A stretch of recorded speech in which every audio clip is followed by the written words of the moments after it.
So Tom, thanks so much for joining me today. I appreciate it, interrupting your lunch. First off, congratulations on the Seymour Papert Award. Tell us a little bit about what that means to you. Well, CoSN's a great organization, and it's about networking and bringing people together that have similar challenges, and so as an IT leader. So it's kind of nice you get a award for having friends. So I have a lot of friends. I've been doing this for a long time, and but they surprised me yesterday with the award. It also is a lifetime achievement, so I'm wondering if they're saying, it's time to go, get out. But real good friends. I was stunned. I didn't know what to say, and I think people appreciated that it was just short, thank you, as opposed to a long rendition. But I couldn't talk. I mean, I was getting a little choked up, and I thought, well, we'll just thank people and go. Yeah. Part of the reason for the award is some of your recent work involving our EdTech's favorite acronym these days, AI. And I know that you did a lot of work on terms of creating some actual models that maybe kind of scrape away the hype and talk about the actual ways that this technology will affect schools. Can you go into that a little bit? Sure. The AI from the perspective of how will this transform education? And you know, it used to be a long time for something to come in before it started rolling. I mean, in a year. I mean, the conversation in a year has changed and changed and changed, and it'll be completely different next year at this time. CoSN and the Council of Great City Schools are nonprofit organizations that are trying to help school systems support teaching and learning. And there's a lot of initiatives that are coming out to support pedagogy, teaching, learning, and those skills that people need. But in order that to be transformational classroom, it can't be one person just doing something. It has to be an enterprise supported initiative. It needs funding. It needs privacy protections. It needs data control. It needs people to assess risk and help teachers, support teachers. And when I work with schools, what I'm hearing is I'm waiting from somebody at central office or to tell me what I can do, what I can't do, or how do I do it, or how do we do it, because I just don't know. Then you get up to central office and people are saying this is really big, it must be a technology thing because it's got computers in it. And the technology people are saying, well, this isn't my baby. So one, it's established who owns it, which isn't a person, it's more of a team of leaders. It has to be enterprise adopted, and then enterprise supported, and then guidance provided to teachers, departments, etc. So CoSN has developed with the Council of Great City School Gen AI readiness assessment and maturity tool. And this is it's just live yesterday.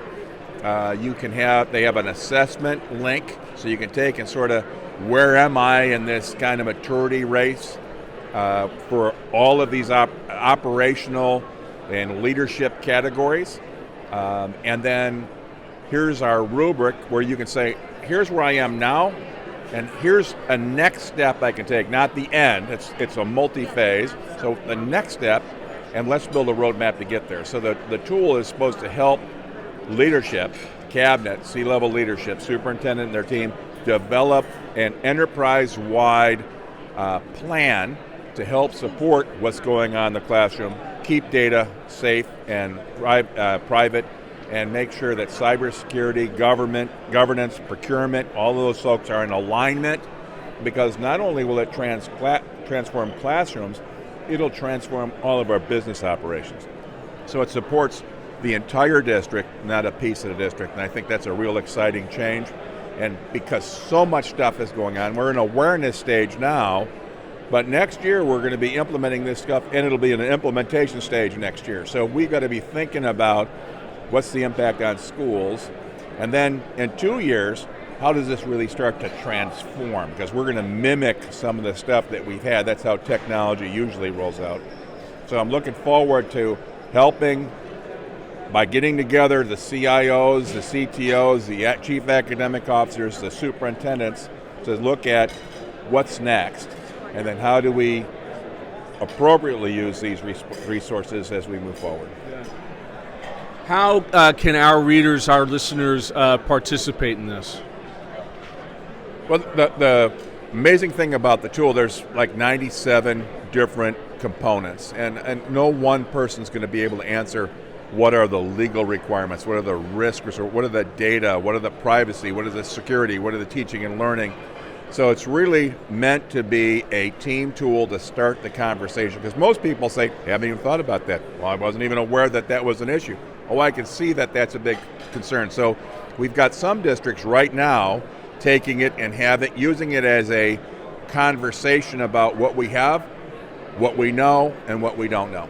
The second step is, how do I leverage a generative AI model, pick one, that can help me to build that roadmap. So what some of the workshops we were doing here today were using the ChatGPT. Most people look at it more like Google, put something in, get something out, I'm done, where it's actually more interactive. And so we had a session on prompt engineering and how do you write prompts to get out, and it's more of an engagement. It's also, think of this not as an artificial intelligence, but an augmented resource. So how can this help me make better decisions about moving forward? How can it give me ideas about plans and opportunities? How can it help me to address challenges, whether they're equity or academic performance and literacy? And so using the tool that way, we've created prompts to help the prompt will ask you questions, you answer the questions, and you get a very customized response out of the GPT. So we're doing that. We're going to pilot in 4 schools where we're going to have a half-day session with cabinet and start looking at what's the impact and how do we start planning forward using the council and CoSN maturity rubric. Fascinating stuff, exciting stuff. I mean, it's, again, almost cliche to every year to say, something is being revolutionized in education, but this one really lives up to the billing. So we've talked about the 4th Industrial Revolution, and we're probably a little early with that, and we're looking at more of the connectivity of people and their mobileness and being able to have access anywhere. That was like the 4th one, but really the 4th one, I think, is this generative AI, because when you have an industrial revolution, whether it was moving from rural agricultural to city, to machines, to mass production, when those industrial revolutions hit, it changes culture, it changes what we value, and some things that we valued in the past are devalued in the future, and some things that we didn't value in the past now become very valuable. This is going to be one of those things. We're going to go through this cultural, is it cheating or should I use it? I'm telling you, I want my grandkids to know, because I want them to leverage the benefit, the competition that they're going to have, but I also want them to be aware of the risks that are associated and how do I protect myself. We don't have anybody that's going to say what's right or wrong with generative AI. And if in that void, what's going to fill that are a lot of people taking advantage, a lot of risks that are happening. So this one, as opposed to like social media where we didn't try to get out in front of it, we just sort of let it happen, how can we better plan? How can we start to develop those values, not only for students, but for teachers and staff? And then how do we help our business partners develop products that are in line of improving the human condition and learning, not just putting technology out there, not just making a profit on something, not just making it more efficient, but how does this improve the human condition, not replace the human? And that's, if we don't keep focus on that, we can go down a bad path real fast. Well, Tom, thanks so much for your time and for your insights, and again, congratulations on your award. It was a great honor. Love to have all the friends that I have to connect with. And if folks want to get a hold of me, they should email me, and I'll get them connected with other people that are doing some great work. Excellent. Thanks again.